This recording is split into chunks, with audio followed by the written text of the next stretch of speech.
আজ রজব মাসের 12 তারিখ। আমরা সবাই জানি এই মাসে বিশ্বনবী মুহাম্মদুর রাসূলুল্লাহ আল্লাহর সাথে মেরাজ করেছেন। তিনি আমাদের জন্য 5 ওয়াক্ত নামাজ নিয়ে এসেছেন। সমস্ত নবীরা বিভিন্ন ক্যাটাগরিতে আল্লাহর সাথে মেরাজ করেছেন। হযরতে মুসা নবী মেরাজ করেছেন তোর পাহাড়ে, ইব্রাহিম আলাইহিস সালাম মেরাজ করেছেন আগুনের ভিতরে। আমাদের নবী বিশ্বনবী মুহাম্মদুর রাসূলুল্লাহ মেরাজ করেছেন কার সাথে? আরো জোরে বলেন। আর আমাদের মেরাজ নবীজি দিয়েছেন নামাজে। as-salatu mi'rajul মুমিনিন, নামাজ হচ্ছে মুমিনদের জন্য কি বলেন? আপনি যতবার নামাজে দাঁড়াবেন ততবার সরাসরি আল্লাহর সাথে যেন মেরাজ করছেন। আদর্শ সেই নামাজ আজ আমাদের ভিতরে নেই। এখানেও কত মানুষ বসে আছে। আমি যদি বলি যে কারা কারা এশারের নামাজ জামাতে পড়েছেন, অনেকে গোল্ডেন প্লাস নিয়ে ফেল করবে। অনেকে নিয়ত করে বসে আছে হুজুর অসুবিধা নেই, সারা রাত চললেও আমরা আছি, ফজর পড়ব না। এরকম মানুষের দেশে কম না বেশি? দুঃখ নিয়ে বলতে হয় অনেক মানুষ আছে। আমরা দেখতে পাই মুসলমানের ঘরে জন্ম নিয়ে জুমার নামাজটা পর্যন্ত পড়ে না। নামাজের দাওয়াত দেয়া হলে ওরা আরো টিটকারি বাড়ে, হুজুর নামাজ না পড়লে কি হবে, আমাদের ইমান পাকাস নেই। আরে ভাই নামাজেই তো নেই, আপনার ইমান থাকে কি করে? মুসলমানের প্রথম নাম্বার পরিচয় হচ্ছে নামাজ। আপনার জীবনে যদি নামাজ ঠিক থাকে আপনার জীবনের সব আল্লাহ ঠিক করে দেবে। আপনার জীবনে যদি নামাজে ঠিক না থাকে আপনার জীবনের কোনোটা আল্লাহ ঠিক রাখবে না। বলে না কেন? আপনি যত বড় মাদ্রাসা বানিয়ে দেন, যত বড় মসজিদ বানান, হাজার হাজার কোরআনের মাহফিল করেন, মানবতার কল্যাণে লক্ষ লক্ষ কোটি টাকা খরচ করেন, আপনার যদি নামাজ না থাকে এগুলি একটাও আল্লাহ নেবে না, সব ছুঁড়ে ফেলবে। আগে কি? আরো সরে বলেন। আবু দাউদ শরীফের হাদিস, নবীজি বলেন কিয়ামতের ময়দানে আল্লাহ তার বিচারিক কার্যক্রম স্টার্ট করবেন এই নামাজ দিয়ে। যার ব্যাখ্যা আপনি সূরা কলামের 42-43 দুইটা আয়াতে পাবেন। ওয়াজুদাউনা ইলাস সুজুদ, সেদিন আল্লাহ আহ্বান করবে নামাজের দিকে আসো। দুনিয়ায় যারা নামাজ আদায় করে মারা গিয়েছে, যাদের জীবনে যথাযথ নামাজ ছিল, আল্লাহর আহ্বান কান পর্যন্ত যাওয়ার সাথে সাথে তারা সেজদায় পড়ে যাবে। আর নামাজের কথা বললেই যারা ফতোয়াবাজি করত, হুজুর নামাজ না পড়লে কি হবে, ঈমান পাকা আছে, ওদেরকে আল্লাহ লোহার মতো কাঠের মতো শক্ত করে দাঁড়িয়ে রাখবে। ওরাও হেলতে ধুলতে সেজদা করতে অনেক আপ্রাণ চেষ্টা করবে, কিন্তু আল্লাহ তাআলা তাদেরকে কোনোভাবে হেলতে ধুলতে, ওদের মাথাটা বাঁকা করতে পর্যন্ত আল্লাহ দেবে না। ওরা লাঞ্ছিত অপমানিত হয়ে দাঁড়িয়ে থাকবে, আল্লাহ তাআলা ধিক্কার দেবে। যার ব্যাখ্যা সূরা ইয়াসিনের 59-60 দুইটা আয়াত আল্লাহ দিয়েছেন। আল্লাহ ধিক্কার দেবে, হে বদখত নাফরমান বেঈমানের দলেরা, আমার অসংখ্য নেয়ামত খেয়েছো অথচ আমারই সেজদা দাওনি, আমি আল্লাহ থেকে আলাদা হয়ে যা। ওয়ামা আওয়াকুমুন নার ওয়ামা লাকুম মিন নাসিরিন, আজ তোর জন্য জাহান্নাম, কোনো সাহায্যকারী নেই। কে বলবে? বলেন। সামান্য সিজনারি গরম আপনি সহ্য করতে পারেন না, সিজনারি একটু ঠান্ডা সহ্য করতে পারেন না। জাহান্নাম কি জানো তেন জায়গা? আরে ভাই দুনিয়ার আগুনের তুলনায় জাহান্নামের আগুনের তাপমাত্রা ভয়াবহতা হবে 70 গুণ বেশি। দুনিয়ার আগুন আমরা দেখি মানুষ জ্বালিয়ে ফেলে কাঠ খড়ি দিয়ে, আর জাহান্নামের আগুন আল্লাহ জ্বালাবে মানুষ আর পাথর দিয়ে। সামান্য দুনিয়ার আগুন আপনার সামনে ধরিয়ে দিলে আপনি ওর ডানে বামে সামনে পেছনে নিজেকে রাখতে পারেন না। জাহান্নামের আগুন আল্লাহ জ্বালাবে মানুষ আর পাথর দিয়ে। ওই জায়গায় যদি আমার আল্লাহ তাআলা আপনাকে ফালিয়ে দেয় আপনার কি অবস্থা হবে আমারে বলেন তো? আপনি কিসের ধান্দায় কি করছেন? মুসলমানের ঘরে জন্ম নিয়ে আজ আপনার জীবনে নামাজ পাওয়া যায় না। নামাজ নেই, কালাম নেই, আল্লাহ নেই, রসুল নেই, আখেরাত পরকাল কিছু নেই, আছে শুধু খাও খাও। আমরা দেখতে পাচ্ছি যেন একেবারে প্রতিযোগিতা চলছে, কাক ঠকে কে বড়লোক হওয়া যায়। আরে ভাই, দুনিয়ার যত কিছু আপনি দেখছেন এগুলি সব আল্লাহ তিনটা ক্যাটাগরিতে বিভক্ত করেছেন। এক নম্বরে দুনিয়ার যত কিছু আপনি দেখছেন এগুলি দুনিয়ার সৌন্দর্য শোভা। দুই নম্বরে আল্লাহ তাআলা দিয়েছেন এগুলি ভোগের সামগ্রী হিসাবে। তিন নম্বরে আল্লাহ দিয়েছেন এগুলি ধোঁকাবাজি ছাড়া আর কিছু না। ওয়ামাল হায়াতুদ দুনিয়া ইল্লা মাতাউল গুরুর। সূরা হাদীদের 20 নম্বর আয়াতের শেষ অংশে পাবেন আল্লাহ বলেন, বান্দা দুনিয়ার যত কিছু তোমরা দেখছো সব একদিকে দুনিয়ার সৌন্দর্য শোভা, অপরদিকে এগুলি ভোগের বস্তু। তিন নম্বরে এগুলি ধোঁকাবাজি ছাড়া আর কিছু না। আজ আমরা সেটাই ধরার জন্য যেন পাগল হয়ে আছি। কি জবাব আপনি দেবেন আমারে বলেন তো? আপনি কি দুনিয়ায় চিরদিন থাকবেন? আপনারে কি মরা লাগবে না? আল্লাহর সামনে কি হাজির হতে হবে না? বলেন। যখন তিনি তার আদালতে আপনাকে দাঁড় করবে, যখন তিনি আপনাকে আপনার জীবনকাল সম্পর্কে প্রশ্ন করবে, আপনি কি উত্তর দেবেন আমারে বলেন তো? তিরমিজির হাদিস বলছি, নবীজি বলেন কিয়ামতের ময়দানে প্রত্যেকটা বানি আদমকে আল্লাহ 5টা বিষয় জিজ্ঞেস করবে। প্রথম নাম্বারে আল্লাহ প্রশ্ন করবে, আন আমরিহি ফিমা আফনা, বান্দা বল তোর জীবনকালটা কেমনে কাটিয়েছো?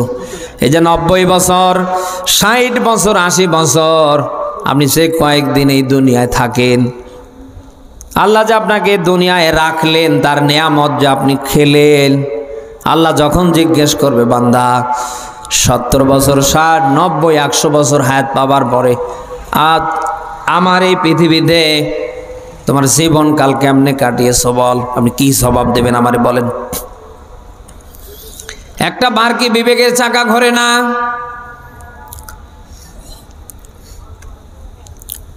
দুনিয়ায় বিপদে পড়লে, ডাক্তার সাহেব চলে যাচ্ছেন, হ্যাঁ থাকতে বলে ভালো তো, একটু থাকেন, এই তো শেষের দিকে তো শেষ করে দেই নাকি? আচ্ছা ঠিক আছে, না থাকতে পারলে সমস্যা নেই।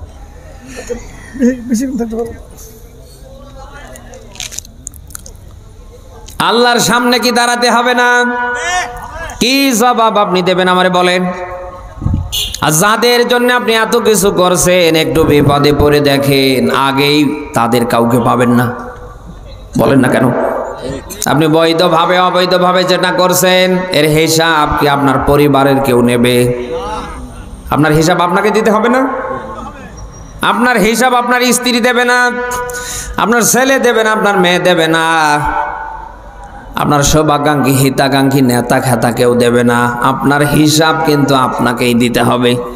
অতএব যা করছেন একটু ঠান্ডা মাথায় চিন্তা ভাবনা করে করেন। আপনার করার কথা কি আর আপনি করছেন কি? কিচ্ছু কিন্তু নিয়ে যেতে পারবেন না। শেষ সময়ে আপনার সম্বল হবে বাজারের কয়েক টাকা দামের এই সাদা কাপড়। বলেন না কেন? সে কি সাধারণ জামার মতো জামা হবে? এই যে পাঞ্জাবি পরে আসছি আমি, এই যে জব্বা পকেট আছে না নেই, পায়জামার পকেট আছে না নেই, একটা যে কোটি পরেছি এরও পকেট আছে না নেই।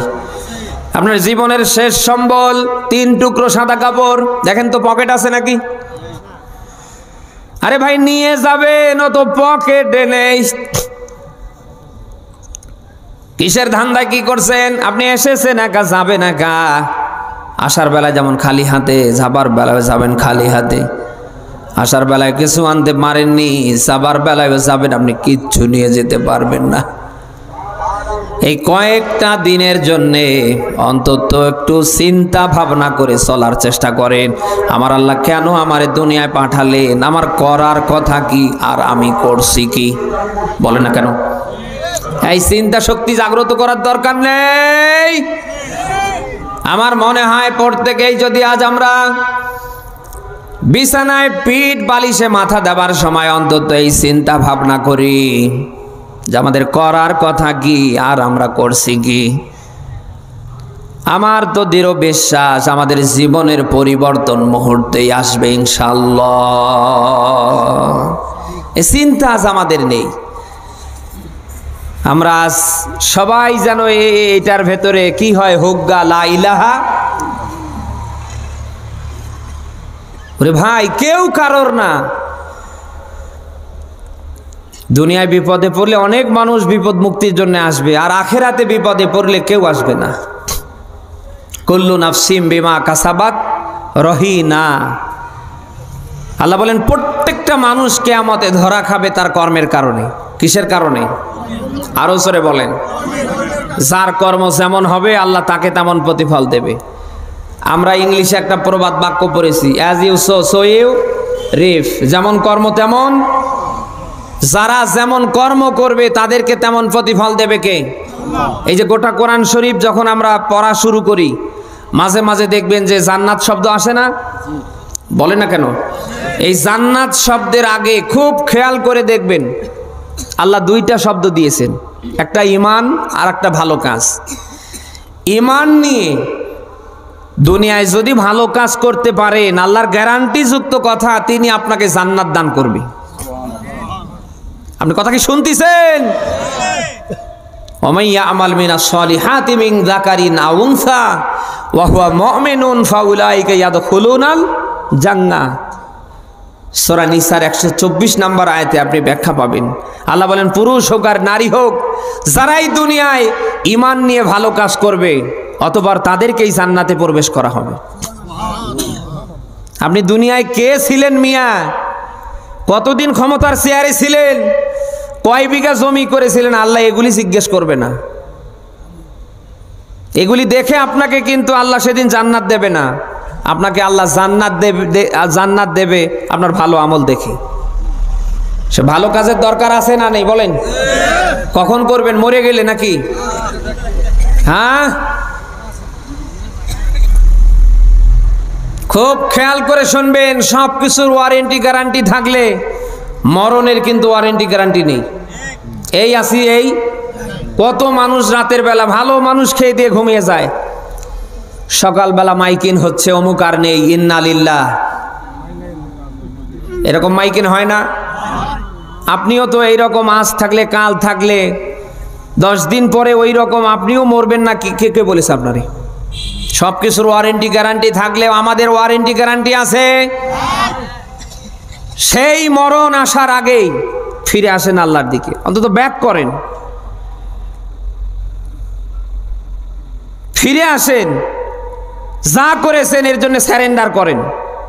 ডাক দিয়ে বলেন আল্লাহ এতদিন আমি ঠিক মতো তোমার দাসত্ব গোলামি তোমার বিধান আমি মানতে পারিনি। আল্লাহ এই অবস্থায় যদি আমি মারা যাই আমার কি হবে? আপনি যদি এমন ভাবে আল্লাহর দিকে ব্যাক করতে পারেন, ফিরতে পারেন, স্যারেন্ডার করতে পারেন, আল্লাহ আপনার জীবনের সব গুনাহ মাফ করে দেবেন। মাফ করার জন্য রেডি কে? আপনি সূরা জুমারের 54 নম্বর আয়াত দেখবেন, ওয়ানিবু ইলা রাব্বিকুম আসলিমু লাহ। আল্লাহ বলেন বান্দা তোমরা আমার দিকে ফিরে আসো, ওয়াসলিমু লাহ, আমার কাছে স্যারেন্ডার করো, আত্মসমর্পণ করো। কে বলছেন? আল্লাহ রেডি। তিনি সব সময় আপনাকে হাতছানি দিয়ে ডাকছেন, বান্দা আমার দিকে 1 নম্বরে ফিরে আসো, 2 নম্বরে আমার কাছে আত্মসমর্পণ করো।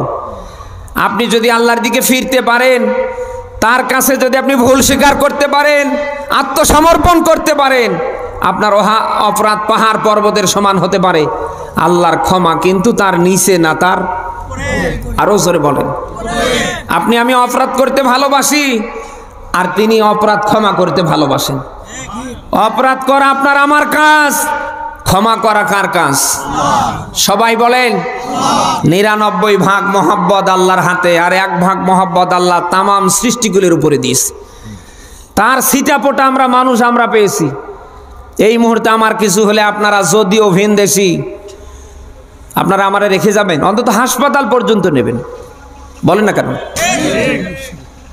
সর্বশেষ আপনারা যথাসাধ্য চেষ্টা করবেন আমার পরিবারের কাছে হস্তান্তর করবার জন্য। সামান্য এক ভাগ মহব্বতের এতটুকুন পাওয়ার পরে যদি আপনারা আমার জন্য এই করতে পারেন যে আল্লাহর হাতে 99 ভাগ মহব্বত, ওই আল্লাহ আপনার দিকে কেমনে তাকিয়ে আছে আমরা বলেন? এই ডাক্তারের চেয়ে ডাক্তার যতটুকুন আমারে মহব্বত করে তার তুলনায় আল্লাহর মহব্বত ভালোবাসা আমার উপর মনে হয় কম। আমার মায়ের চেয়ে, বাবার চেয়ে, আমার স্ত্রীর চেয়ে, সন্তানের চেয়ে আমাকে ভালোবাসে কে বেশি? আরো জোরে। তিনি বারবার আপনার দিকে তাকিয়ে আছে। আমার বান্দা কখন কোন সময় আমার দিকে ব্যাক করবে, কখন আমার দিকে ফিরে আসবে আর বলবে আল্লাহ ভুল হয়েছে। এ কথা বলতে দেরি, আল্লাহ আপনাকে মাফ করতে দেরি না। আপনারা জানেন আদম আর হাওয়াকে আল্লাহ জান্নাতে থাকার ব্যবস্থা করলেন। একটা গাছকে তাদের জন্য আল্লাহ সীমানা বানিয়ে দিলেন। আল্লাহ তাআলা বললেন লা তাকরাবা হাদিহি শাজারা, ওই গাছের নিকটবর্তী হবে না, তাহলে কিন্তু ধ্বংস হয়ে যাবে। ওরা নফসের তাড়নায়, শয়তানের ধোকায় ওই কাজটা আগে করে ফেললেন। আল্লাহ জান্নাত থেকে ওদের বের করে দিলেন। দুনিয়ায় আসার পরে আদম এক জায়গায়, হাওয়া দীর্ঘদিন কান্নাকাটি করেছে। করার পরে দুইটা কথা তারা বলেছে। কয়টা কথা? এমন কোনো নামাজ বাদ নেই যে নামাজের শেষে আমরা হাত তুলে দোয়া না পড়ি, রব্বানা যালামনা আনফুসানা ওয়া ইল্লাম তাগফির লানা ওয়া তারহামনা লানাকুনান্না মিনাল খাসিরিন। হে আল্লাহ, আমরা দুজনেই নফসের ওপরে জুলুম করেছি। ওয়া ইল্লাম তাগফির লানা, তুমি যদি মাফ না করো, ওয়া তারহামনা, যদি দয়া না করো। কথা কয়টা? তুমি যদি মাফ না করো, তুমি যদি ক্ষমা না করো, তাহলে আমরা স্বামী স্ত্রী দুজনেই ধ্বংস হয়ে যাব। হযরত আদম আর হাওয়া যখন এই দুইটা কথা বললেন, আল্লাহর কাছে যখন তারা স্যারেন্ডার করলেন, নত হলেন, আল্লাহ তাদের অপরাধ আর রাখলেন না, সব মাফ করে দিলেন। এবং স্বামী স্ত্রীকে এক জায়গায় আল্লাহ বসবাসের ব্যবস্থা করে দিলেন। সে আদম আর হাওয়ার আমরা কি সন্তান না? আমাদের আদি পিতা আদি মাতার দ্বারা অপরাধ হয়েছে, আমাদের দ্বারাও হবে। কে বলেছে হবে না? অন্যায় অপরাধ করা আমাদের কাজ, ক্ষমা করা কার কাজ? অপরাধ করতে আমরা ভালোবাসি, অন্যায় করতে আমরা ভালোবাসি, ক্ষমা করতে ভালোবাসে কে? রাতের 1/3 আল্লাহ প্রথম আসমানে নেমে আসে, আর তিনি এক কথাই বলতে থাকে, আমার বান্দা বান্দিগণের ভিতরে তোমরা কারা কোথায়? আমার কাছে মাপ চাও, আমার কাছে ক্ষমা চাও, আমার কাছে সারেন্ডার করো। ও বান্দা, তুমি যদি আমার কাছে মাফ চাইতে পারো, ক্ষমা চাইতে পারো, আমি আল্লাহ বলছি তোমাকে আমি অবশ্যই মাফ করে দিব। সূরা আলে ইমরান 4 নম্বর পারার 6 নম্বর পৃষ্ঠার প্রথম নম্বর লাইনের 133 নম্বর আয়াতে ব্যাখ্যা পাবেন। 1500 বছর পূর্বে আল্লাহ নিজেই যেন আপনাকে হাত ছানি দিয়ে ডাকছেন, ওয়াসাদিউ ইলা মাগফিরাতিম মির রাব্বিকুম ওয়া জান্নাতিন আরদুহাস সামাওয়াতু ওয়াল আরদ উইদ্দাতুল লিল মুত্তাকিন।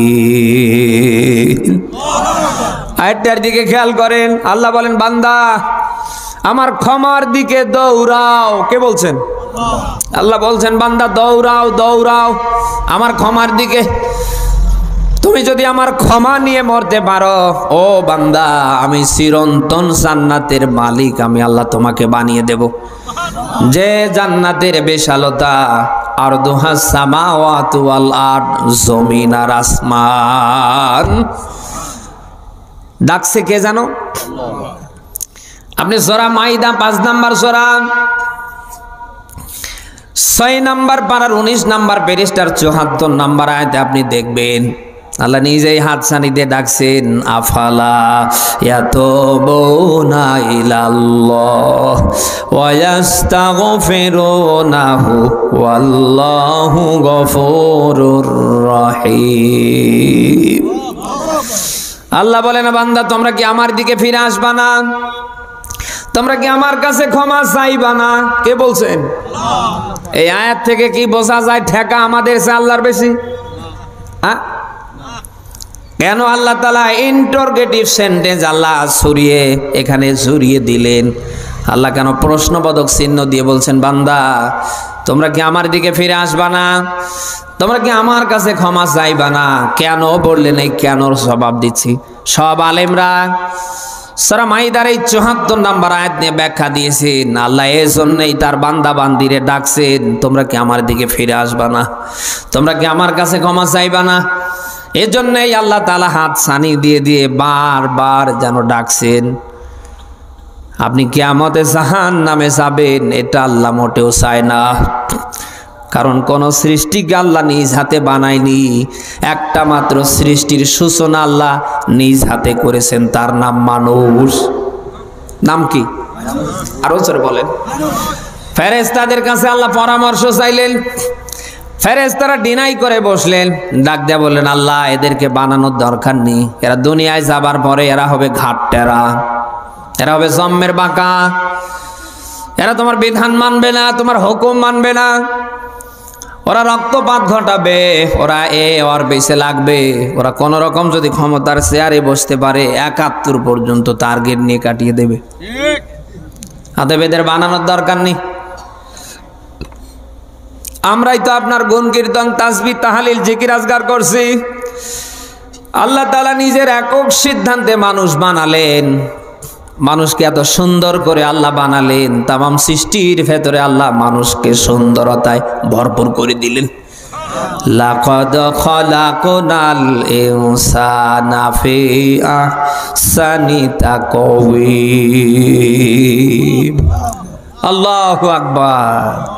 উত্তম আকৃতিতে আল্লাহ একটা মাত্র সৃষ্টিকে সৃষ্টি করেছেন। সে সৃষ্টির নাম কি? আরো জোরে বলেন। শুধু সুন্দর করে আল্লাহ সৃষ্টি করলেন না, তামাম সৃষ্টির উপরে মানুষকে আল্লাহ শ্রেষ্ঠত্ব দান করলেন। এই যে বিশাল আসমান দেখেন, কোনো পিলার আছে? খুঁটি আছে? আল্লাহু আকবার। বিনা খুঁটিতে বিনা পিলারে তিনি দাঁড় করে রেখেছেন। একটু উপরের দিকে তাকান, তারকারাজি চন্দ্র সূর্য দিয়ে কি সুন্দর তিনি সাজিয়েছেন। হাল তারা মিন ফুতুর।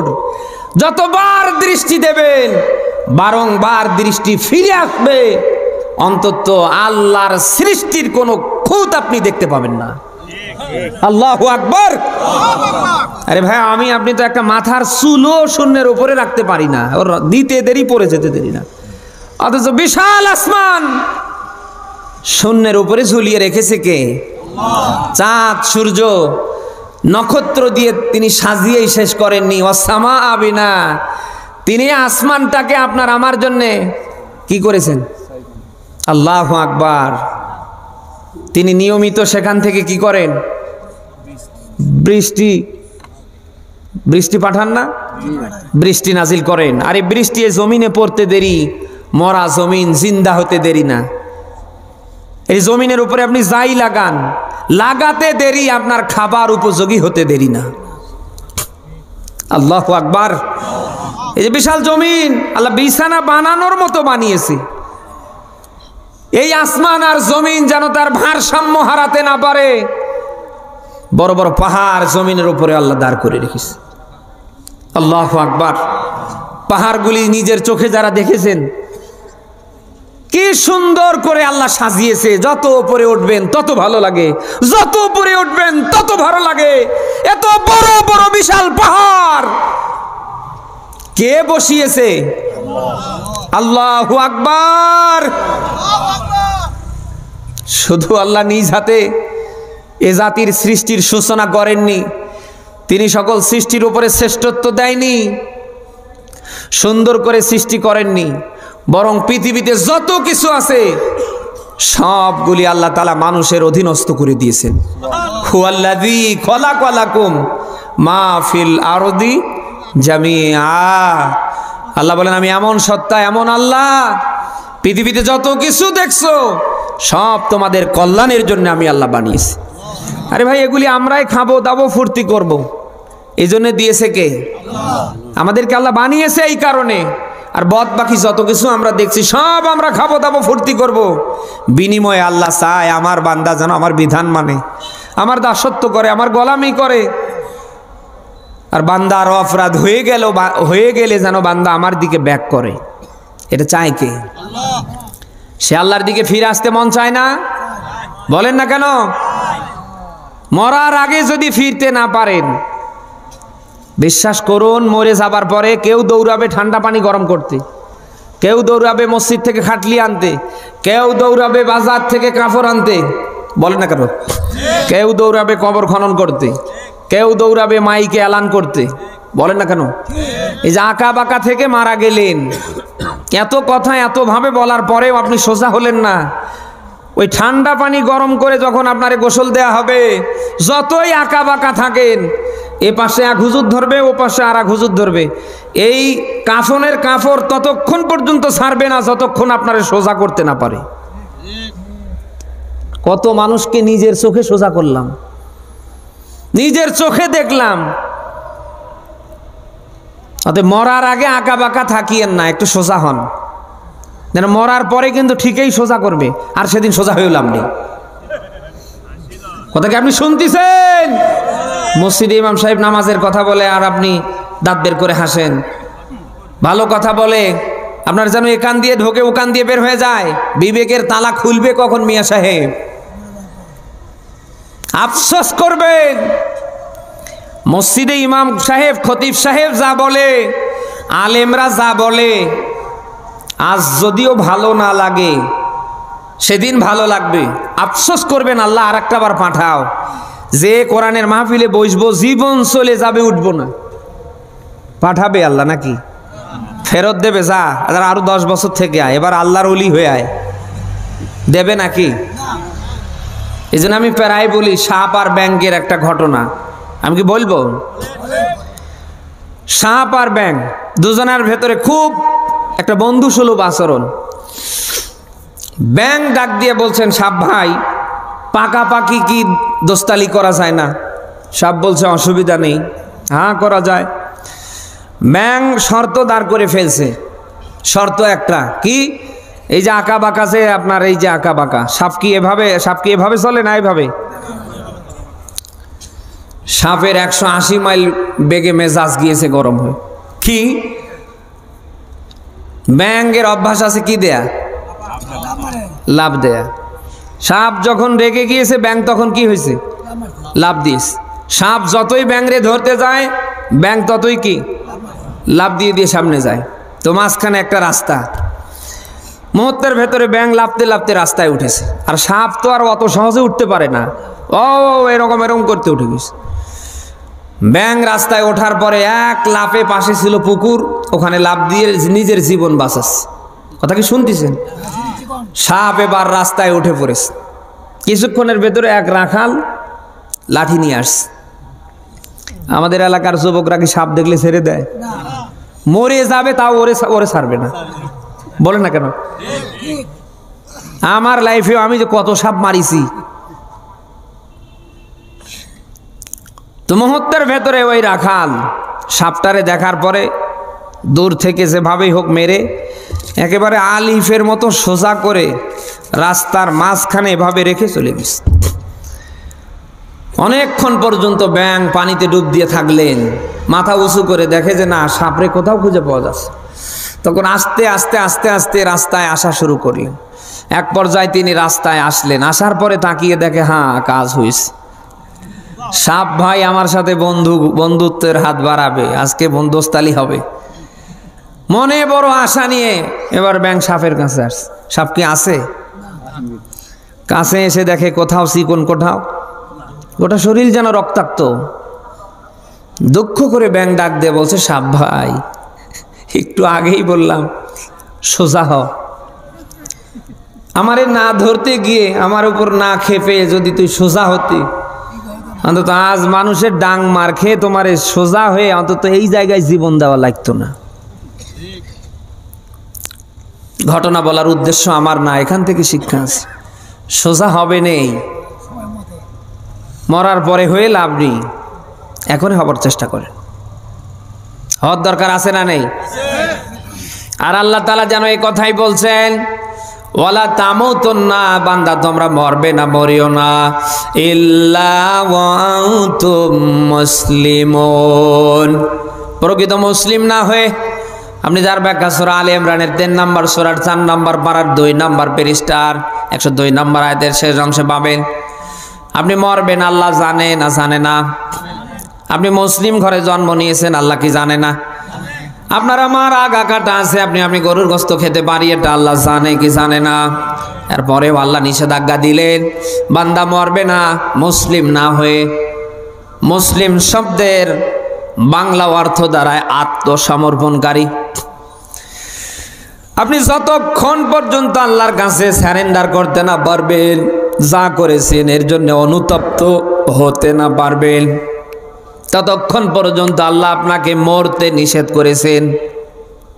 এটা কি আমার কথা না আল্লাহর? আরো জোরে বলেন। যা করেছেন অন্তত ছেড়ে দেন, বন্ধ করেন, আল্লাহর দিকে ফিরে আসেন। আল্লাহর কাছে এসে বলেন আল্লাহ যা করেছি আর আমি সামনে করব না, তুমি মাফ করে দাও, আজ থেকে আমি ভালো কাজ করব। বিশ্বাস করুন আপনি যদি এমন কথা বলতে পারেন, আপনার জীবনের অপরাধ আল্লাহ রাখবে না, সব অপরাধ আল্লাহ মাফ করে দেবে। সূরা বনী ইসরাইলের 25 নম্বর আয়াতে কথাই আল্লাহ দিয়েছে, রব্বুকুম আ'লামু বিমা ফি নফসিকুম ইন তাকুনু সালিহিন ফাইন্নাহু কানা লিল আওয়াবিনা গফুরা। বলেন আল্লাহু আকবার। আয়াতটার দিকে খেয়াল করেন, এখানে আলেম যারা আছেন তারা বুঝবেন। রব্বুকুম আলাম, আল্লাহ বলেন আমি তোমাদের রব, তোমাদের সম্পর্কে ভালো জানি। কে বলছেন? আল্লাহ তাআলা বলেন বান্দা আমি তোমাদের রব বলছি, তোমাদের সম্পর্কে আমি আল্লাহ ভালো জানি। বিমা ফি নুফুসিকুম, তোমাদের অন্তরের ভেতরে যা আছে, এতদিন যা করেছো, সামনে যেটা করবে, আমি আল্লাহ বলছি তোমাদের ব্যাপারে আমি অধিক জানি। এতদিন কি করেছো না করেছো অসুবিধা নেই। ইং তাকুনু সালেহিন, এখানে ইং মানে যদি, তাকুনু তোমরা হতে পারো, সালেহিন মানে নেককার বা ভালো। আল্লাহ বলেন তোমরা যদি এখন এই মুহূর্তে নেককার ভালো হতে পারো, আমি আল্লাহ বলছি ফাইন্নাহু কানা লিল আওয়াবিনা গফুরা, আমার গফফার নামের ওসিলায় ও বান্দা তোমাকে আমি আল্লাহ মাফ করে দিব। আপনি সূরা ফুরকানের 70 নম্বর আয়াতে ব্যাখ্যা পাবেন, আল্লাহ যদি আপনাকে সত্যি সত্যি মাফ করে দেয়, আপনার পূর্বের কোনো অপরাধ আল্লাহ রাখবে না, সব অপরাধ আল্লাহ রদ বদল করে নেকি বানিয়ে দেবেন। ইল্লা মান তাবা ওয়া আমানা ওয়া আমিলা আমালান সালিহা ফাউলাইকা ইউবাদদিলুল্লাহু সাইয়্যাতিহিম হাসানাত ওয়া কানাল্লাহু গফুরুর রহিমা। আয়াতটার দিকে খেয়াল করেন, আল্লাহ বলেন তারা বাদ দিয়ে যারা এখানে যারা কারা আজীবন অন্যায় করেছে, অপরাধ করেছে, এখন বুঝতে পেরেছে অবস্থায় যদি আমার মরণ হয়ে যায় আমার দুনিয়াও শেষ আখিরাতও শেষ। আল্লাহ বলেন এই লোকগুলি যারা তাওবা করে আমার দিকে ফিরে আসে আর ঈমান নিয়ে যারা ভালো কাজ শুরু করে, আল্লাহ বলেন এদের পূর্বের কোনো অপরাধ আমি আল্লাহ রাখি না, এদের পূর্বের যত অপরাধ সব আমি আল্লাহ রদ বদল করে নেকি বানিয়ে দিই। ভাই যা করেছেন অসুবিধা নেই, আপনার আমার অপরাধ যদি পাহাড় পর্বতের সমান হয়, আল্লাহর ক্ষমা কিন্তু মোটেও নিছে না। কোথায়? আরো জোরে বলেন। যা করেছেন অসুবিধা নেই, নিরাশ হবার কিছু নেই, কারণ সূরা জুমারের 53 নম্বর আয়াতের মাঝখানে আল্লাহ তাআলা আপনাকে কথাই বলে যেন সান্ত্বনা দিচ্ছেন, লা তাকুনাতু মির রাহমাতিল্লাহ, ও বান্দা তোমরা আমার রহমত থেকে নিরাশ হও না। জীবনে গুনাহ করেছো তাতে কি হয়েছে? এতদিন নামাজ জামাতে পড়নি তাতে কি হয়েছে? এতদিন আমার বিধান মাননি তাতে কি হয়েছে? অসুবিধা নেই, আমি আল্লাহ বলছি ইন্নাল্লাহা ইয়াগফিরুয যুনুবা জামিআ, আমি আল্লাহ মাফ করব বান্দা তোমার জীবনের সব গুনাহ। গ্যারান্টি দিচ্ছে কে? নিরাশ হবার কিছু নেই, হতাশ হবার কিছু নেই।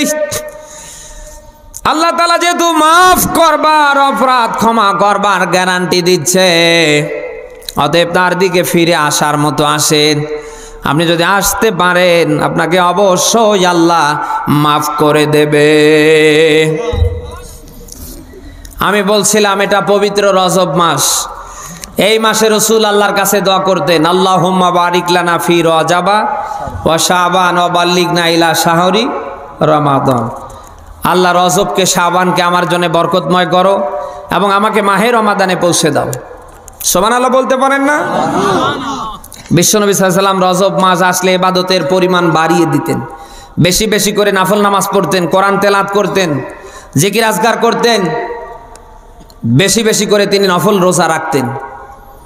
কারণ রজবের পরে শাবান, এর পরে রমাদান এমন একটা মাস যে মাসে নফল হয়ে যায় ফরজের মতো, ফরজ হয়ে যায় 70টা ফরজের মতো।